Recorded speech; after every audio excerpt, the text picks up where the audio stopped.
It's Me by Joshua Holland. Narrated by Otis Jiry. It was a crowded Saturday at a local family diner that had just recently become a big hit in the area.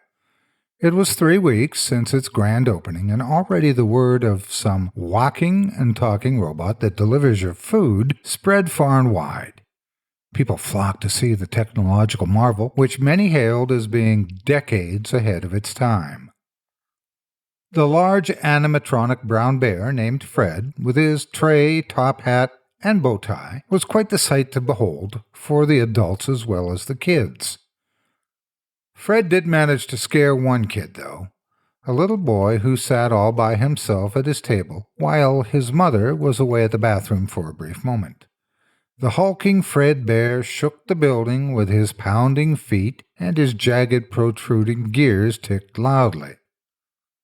Without his mother to comfort him, the little tyke was downright terrified by Fred. Fred lifelessly spun his head backwards towards the boy and proceeded to stomp his way over to deliver the food his mother had ordered. Tears streaming down his face with snot in his nose, the little boy quickly jumped off his seat and trotted out the front door. He ran past the parking lot and collapsed upon the grass not too far from the road. As the boy cried helplessly on the ground in his white shirt with black stripes, he pulled a vintage music box that his mother had given him out from his pocket. He wound it up and let it go, allowing it to play the song My Grandfather's Clock. The song tried to soothe him, but it was of too little avail. Then, from seemingly out of nowhere, a car slowed down and stopped in the middle of the road ahead of them. The little boy cried for his mother to scoop him up and carry him home, too much to notice the car a few short meters away. It stood motionless when its door opened suddenly, and a man set foot upon the road. Leaving his door open, the man walked towards the defenseless child, plucked him up from the grass, and carried him away never to be seen again. If you ask any individual born no later than the 1980s, living in suburbia America, about strange happenings or urban legends, you'll find that most could give their own personal account regarding the atrocities that took place in the infamous Freddy Fazbear's pizzerias. As years rolled over, people found it less uncomfortable to talk about what happened in the children's restaurant chain. The incidents began to float away into the fog of memory, and the finer details of their horrors were forgotten by most. Even the police reports, with all of their facts and photographs, could never describe the fear and sadness that once hauntingly loomed over kids and grown-ups alike. Despite all the initial popularity of Fred Bear's Family Diner, it never recovered after the abduction. The community was just too hurt and frightened. It really was quite the tragedy. Those hapless restaurant owners never deserved what was dealt to them. Eventually, they had to sell out or face total bankruptcy. While Fred's AI was remarkably basic, his pistons, springs, and other inner mechanisms made him far too valuable to be thrown away.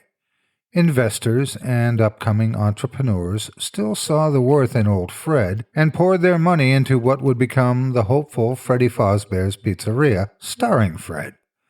But unknown to them, that abduction was only the prelude to a nightmare, one that, at the time, seemed to not have an end. But it did, and unthinking Fred Bear would be there to see it all. Fazbear Entertainment was founded in the late 70s, and in their debut they opened the first ever Freddy Fazbear's Pizzeria. It took years for Fred to see the light of day again, and when he finally did find himself in front of a family crowd, he wasn't Fred anymore. The new company, as well as Fred, had gone through countless reiterations until the new owners had found their destined name, Fazbear. Fred Bear, now Freddy Fazbear, had so many different parts and gizmos he wouldn't even have recognized himself if he could. The new modular fragments that composed Freddy were made in sufficient quantities as to allow additional animatronics. The owners thought of numerous new characters to accompany Freddy, but eventually they settled on these four: Bonnie the Bunny, Chicka the Chicken, Foxy the Pirate Fox, and Golden Freddy, who was a yellow but otherwise identical version of Freddy Fazbear.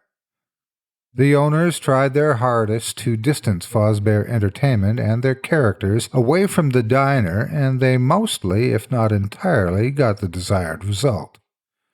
It was in a different location, and years after the initial abduction, even those who thought Freddy closely resembled the original Fredbear didn't bat an eye.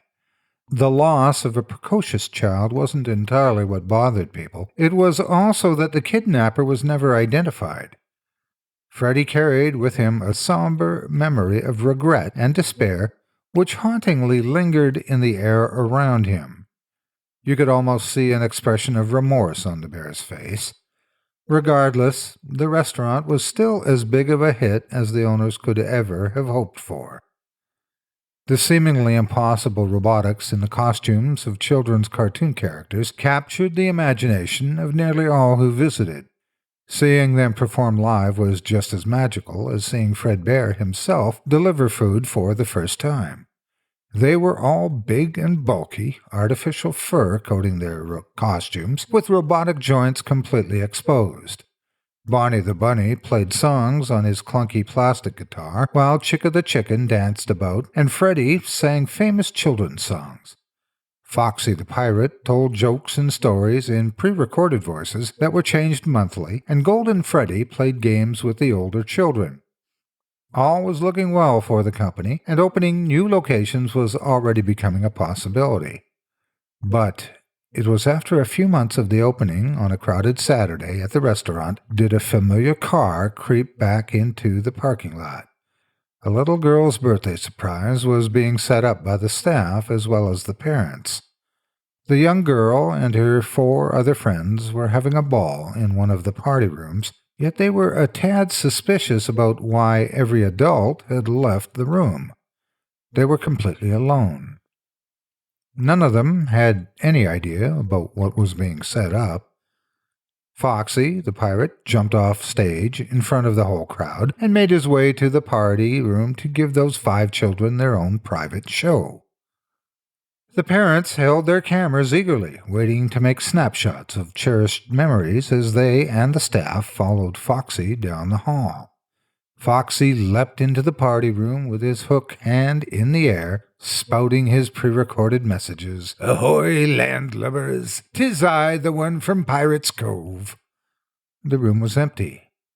"Let's make this here party one swashbuckling adventure. What say ye?" Shallow puddles of blood wetted the tile floor.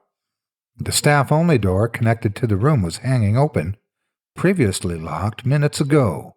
The staff quickly began to evacuate the building and call the police. The parents cried out in terror. Foxy's AI was greatly confused regarding the lack of children in the designated room he was told to visit. "What say ye? What say ye?" He aimlessly pranced around the room, his metal feet scraping against the tiles. He looked for someone, anyone. "What say ye? What say ye? What say ye?" "That's horrible. I never knew any of that," said the day guard as he walked down the main hall with the assistant manager. "You didn't know about the kidnappings?" he asked. "Well, I did about the murders, but not how they happened or about the diner." "Are the murders why the place was shut down?" He didn't respond immediately. He felt as though his new guard wasn't getting it. "The bodies were never found, so they could still be alive somehow." Then he cleared his throat. "The abductions caused the downfall, at least, much like the diner," said the assistant manager. "I've heard some spooky things about that place," said the guard. "That, after the kidnappings, the robots would, walk around at night and attack people? He was cut off in mid-sentence. "You really shouldn't listen to people's exaggeration and rumors. Not everything you hear is true." They both made it to the parts service room of the building. The assistant manager switched on the light, and what appeared before them were the characters from the first Freddy Fazbear's Pizzeria scattered across the floor. Freddy was lying motionless on the ground, staring at the two of them. "What happened to them?" cried the guard as he started to cough erratically. At first, the company was going to retrofit them with updated technology, but after all those years, they just got so ugly, and the smell? Ugh. The room was filled with the stench of death. It was really getting to the guard. "They look like carcasses," he cried. "Yeah, we just use these guys for parts now, for the newer models." The guard couldn't stand the foul stench anymore, so he fled the room. The assistant manager was used to it. The two continued their tour around what was to become the new and improved Freddy Fazbear's Pizzeria. No one knew how they did it, but Fazbear Entertainment managed to get back on their feet despite everything they had lost. The dream of a restaurant with walking and talking robots was once again revived. But this time, old Freddy wasn't revived with it. The original characters were left in the cold dark of storage to rot until someone would come along to unscrew a piece of them and give to their replacements. "These are the new models. I think the company calls them the toy versions or something like that," said the assistant manager as they entered the game room. The game room was by far the largest section of the building. Arcade machines were aligned in rows. A small merry-go-round was erected in the center, and a stage faced the area. "So, that one would be Toy Freddy?" he said as he pointed to the new Freddy standing on stage. "That one would be Toy Bonnie, and that one is obviously Toy Chica." The latest models had a very different look to them. They were made out of hard, cheap plastic that was highly saturated with bright, vibrant colors. They had blank gazes and big rosy cheeks. "They're a lot more kid-friendly looking," commented the guard. "Yeah, the company spent a small fortune on these new animatronics. These guys are great and all, but they'll never replace those old characters. They're classics. Foxy was always my favorite. Foxy. Oh yeah, Toy Foxy. He's right over here." They made their way to Kids Cove, and inside stood the Snow White Foxy remake on a miniature stage in front of a notable number of tables. This attraction is for the younger kids, the toddlers. They thought the old one was too scary, so they got rid of the pirate theme and made it more cute-looking. "No kidding," noted the guard. He remembered old Foxy's rotting red fur, the holes in his costume revealing sharp metal underneath, and his sallow, filthy, crooked teeth. This new Foxy also had rosy cheeks like other toy versions, along with a friendly pink bow tie. "I think I'm hearing a music box somewhere. Do you hear that?" the guard asked. "Oh, yes, I do. That's coming from the prize corner room where the kids collect their prizes from playing games in the game room. Don't worry about that room. I'll deal with that room if need be." "Is there another robot in there?" the guard asked. "Yeah, there is. Some puppet thing. Look, just don't worry about that room, okay?" The guard gave a confused expression, but he could tell the assistant manager was becoming nervous, so he didn't mention it again. The grand reopening was tomorrow. Other employees began to arrive in preparation. "All right, there's some last-minute things I need to attend to before the doors open. Make sure you keep your radio on you. It'll give you a notification if one of the animatronics spots a predator or if another employee needs help." "Okay, got it." The assistant manager then sighed, "Listen, the company cannot take another abduction incident or murder or any negative press, our name being fragile as it is. The animatronics will spot anyone suspicious. You've been a guard before. You'll know what to do." The guard nodded. I understand," he said. The opening was made to truly look like something special. Confetti cannons went off and music played, prompting customers who did arrive to cheer in excitement and enter the fun palace. The children arriving were mostly pretty young, and the parents who brought them did not seem to be at all aware of the kidnappings that ruined the previous location. The new day guard was made well aware of what ruined that restaurant, though. which prompted him to do his utmost best in protecting the guests if the kidnapper returned or a copycat emerged. Yet he still didn't know how exactly it ruined the old location, but staying around long enough would have anyone put the pieces together. The owners gritted their teeth when they saw their profits on opening day being lower than they predicted. Even after 6 years, the general public still wasn't all too accepting. The owners were betting on the idea that the larger and more elaborate scale of the restaurant and the marketing of it as being the new face of Freddy Fazbear's would compensate for the damage done to the name. But within a couple weeks' time, it seemed to take effect. Even though the day guard devoted his attention during his shift to keeping the building safe and providing assistance to other employees when needed, it still didn't prevent him from noticing the uncanniness of the restaurant. Black tendril-like cables were draped all over the walls and led to who knows where. Children's drawings depicted old Golden Freddy singing to kids, which was impossible, and every drawing with the characters had them without their eyes.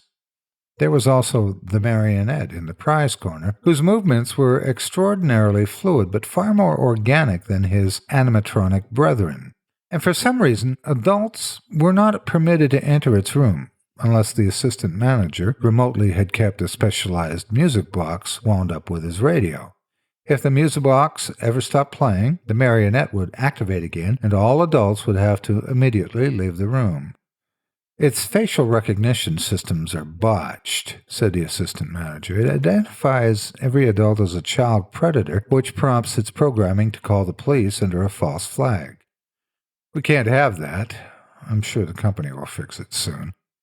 New and improved Freddy Fazbear's busiest day was upon them, and there was no time for lunch breaks.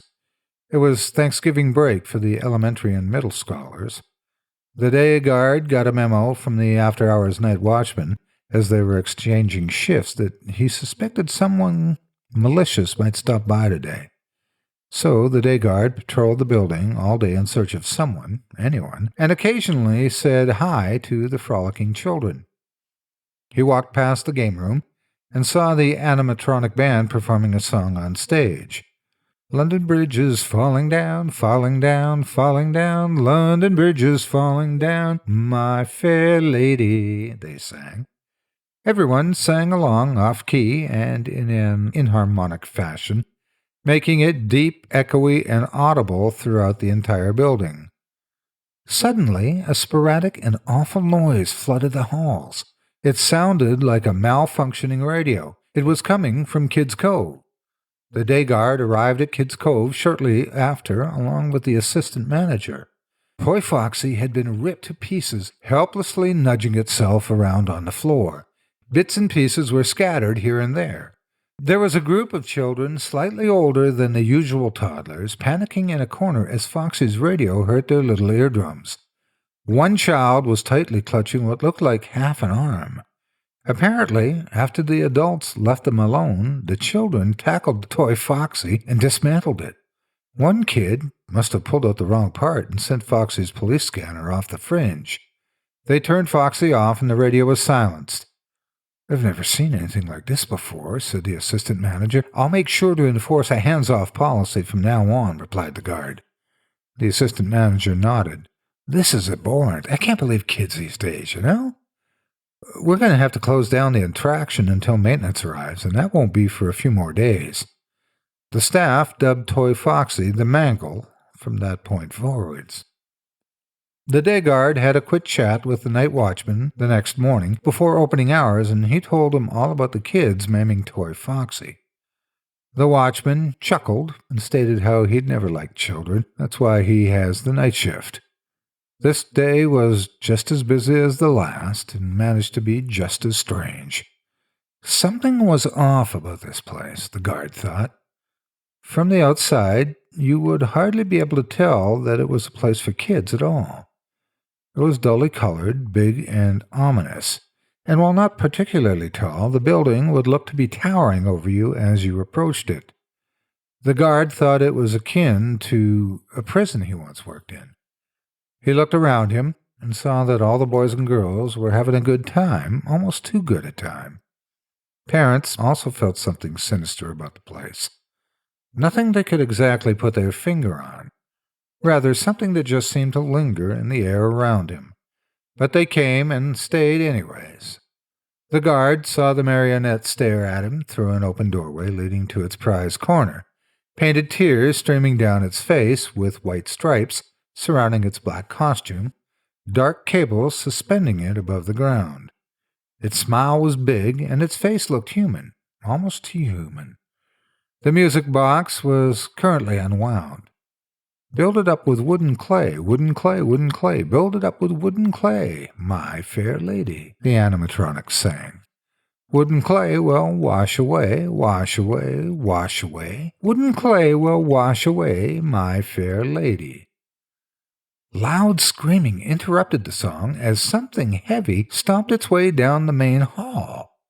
A foul stench of rot filled the air.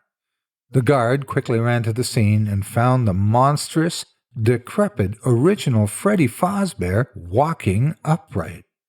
Wires leaked through patchy holes in his muddy costume, his rusty joints ached and screeched as he moved, and his beady pupils glowed a fantastic bright white light. The guard led kids out of the area as he went for his radio.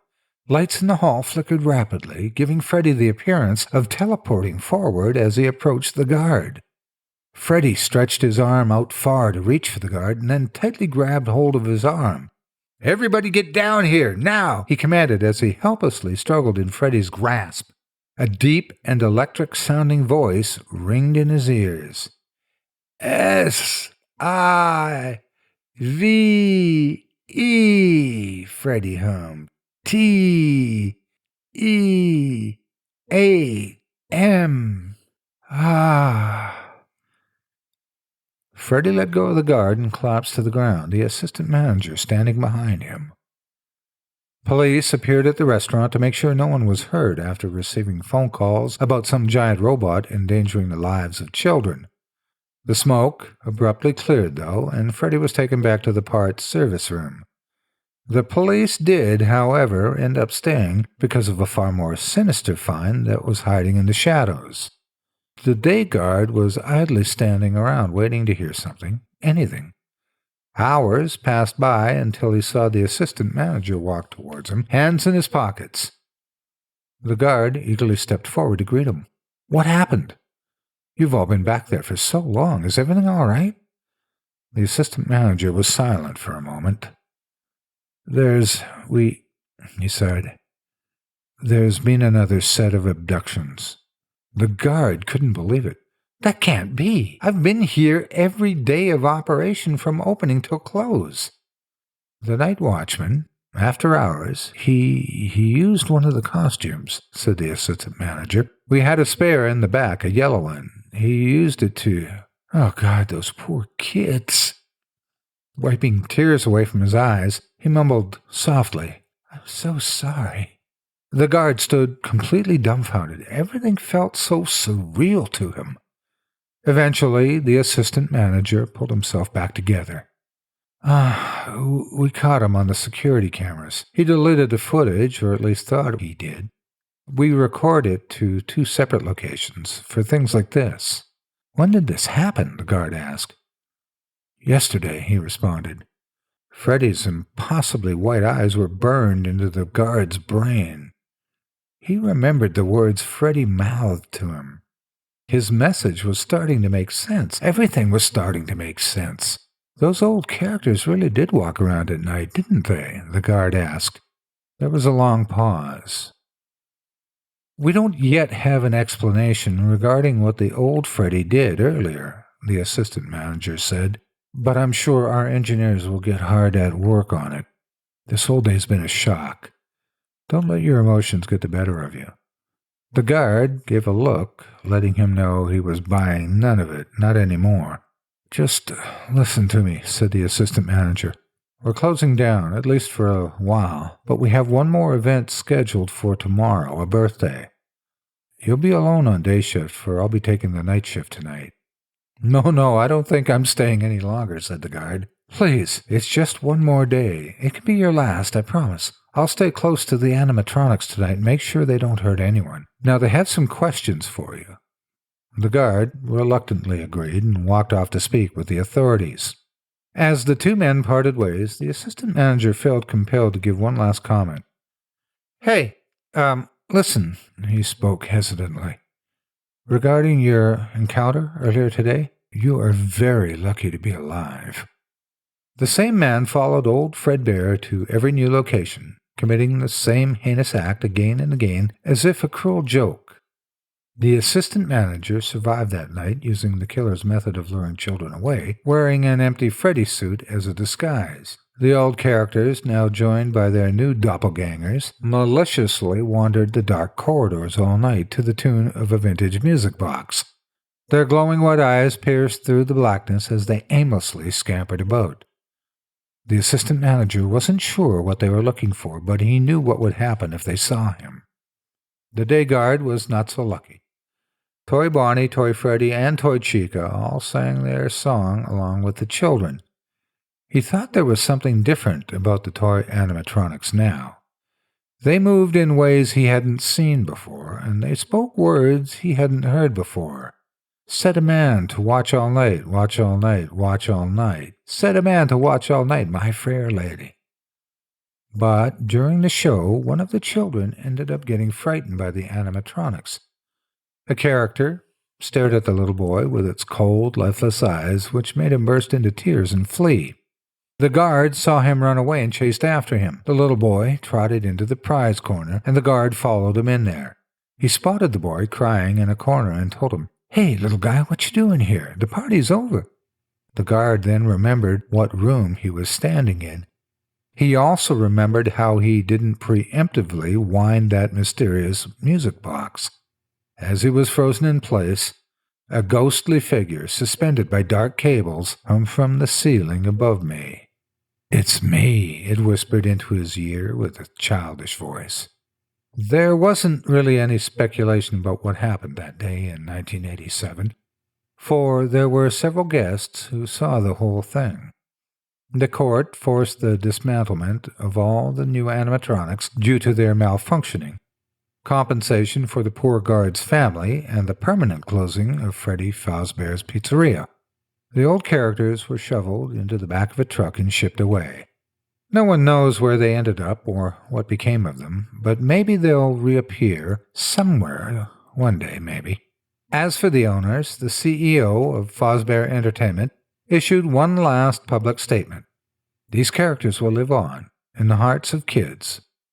These characters will live on.